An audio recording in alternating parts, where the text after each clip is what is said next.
operations here at Goodwill Central Iowa. What we're about to ready to look through is what we call the gauntlet. Effectively, what we're trying to do is take whatever could not sell in the store and find a way to extract value from it. It does two things that support it. One, obviously, we get money, because that money we can salvage goes directly to our mission.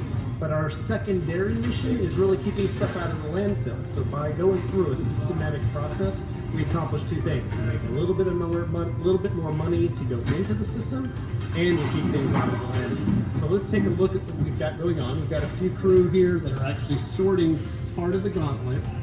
This is everything that couldn't come out of the store, and we've set this up to make it as efficient as possible. So as you can see, garbage is on the front end. That's just to clear the stuff out.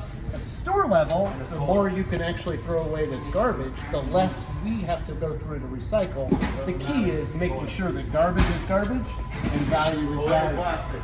The other things you can see, large plastic, we do make money there. It's just a big thing, and getting it out of the blue tub or a blue bin first helps find the goodies underneath. Large cardboard, we make a little bit of money, but stores use those also to top off gaylords. From this point forward, we're making money for the next good stretch of this. You will notice some duplication. There are some stores that sort to some of these categories. For example, books is in almost all stores. We have it here because sometimes books make it through the system, but to the degree that you're sorting at the stores, continue to do that. Some of it goes straight to sales on the sales floor, other of it ends up going through the recycling. So this is sort of an example of what a store might provide to the warehouse in terms of e-waste. Stuff you might get donated in a store. You could get laptops and desktops and monitors and just sort of weird pieces of computers. And this is fine. This is a great example. The store has leveled it off so it doesn't keep over the gaylord. And our e-waste technician will partner with Shop Goodwill to figure out what can we do with this and where can we make money for the mission. The biggest thing that they're doing is they're sorting out the pieces of things that might be good enough, and they're going to take them into our testing lab. We'll walk over there, see what the testing lab is, and then kind of come back here and talk through the rest of the process. So here's our testing lab. And so you can see we have all sorts of computers and monitors that are in here that we are testing to see if they work.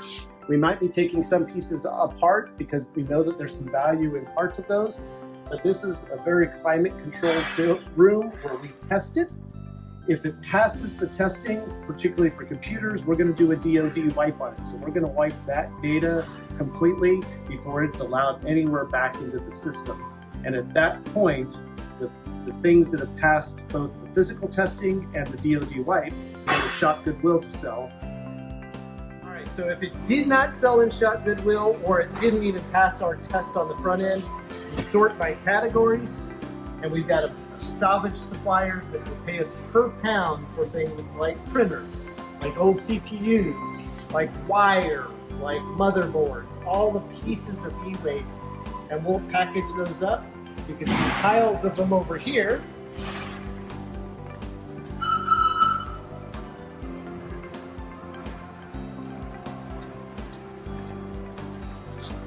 Piles of computers just waiting for the next shipment to go out, one truckload at a time, of all sorts of pieces that go off to our salvage vendors, and we'll provide money back to the mission.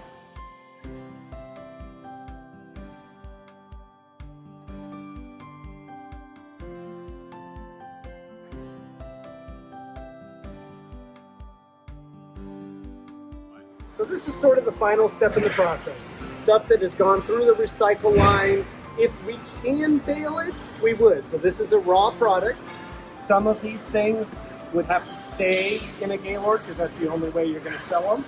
Some of these things are nice and soft, and so they'll fit nicely in a bale. You can see over here we have 2 balers, and so basically 4 gaylords equals 1 bale, and we'll take that bale, bundle it up, and it'll fill a truckload. It'll take about 40 bales to a truckload, which equates to about 80 gaylords that we're selling off per pound.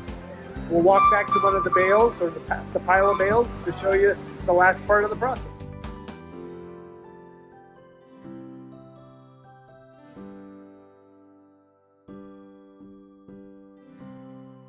This is an example of a bailed credential. So 4 Gaylords of credential went in.